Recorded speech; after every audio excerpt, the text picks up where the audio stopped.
माझ्या एका चुकीमुळे मला स्वतःलाच किती मेहनत करावी लागली बघू शकता.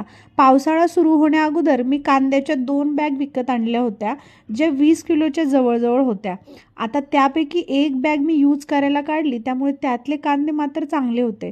पण दुसरी जी बॅग आहे ती मी हवेला ठेवली, पण ओपन केली आज करूया, उद्या करूया या हिशोबाने ते जवळ-जवळ 1 महिना तशीच बॅग राहिली आणि त्यानंतर फायनली आज वेळ भेटला मला. म्हटलं चला त्याला वाऱ्याला ठेवूया, कारण कांदे नासून जातील आणि आता पाऊसही येतोय आणि 2 दिवसापासून पाऊस नव्हता, त्यामुळे मस्त गॅलरीत बसून ते काम आवरावं असा विचार केला होता.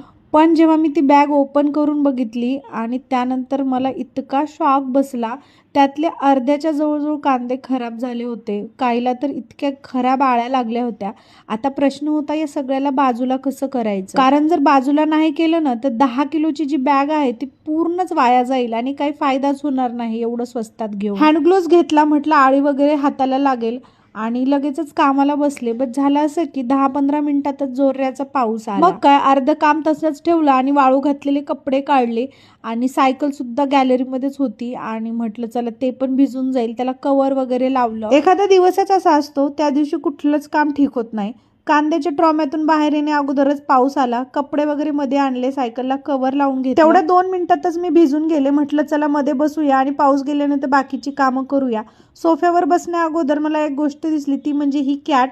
आणि नेहमी मला ही कॅट घाबरवते. मला असं वाटतं ही माझ्याकडेच बघते. इवाचे काही टॉयज लिटरली मला घाबरवण्यासाठीच असतात आणि तिने मुद्दामून तिथे ठेवलं होतं. असो, आजचा ब्लॉग आवडला असेल तर लाईक करा. भेटूया उद्याच्या ब्लॉगमध्ये. Thank you for watching. बाय.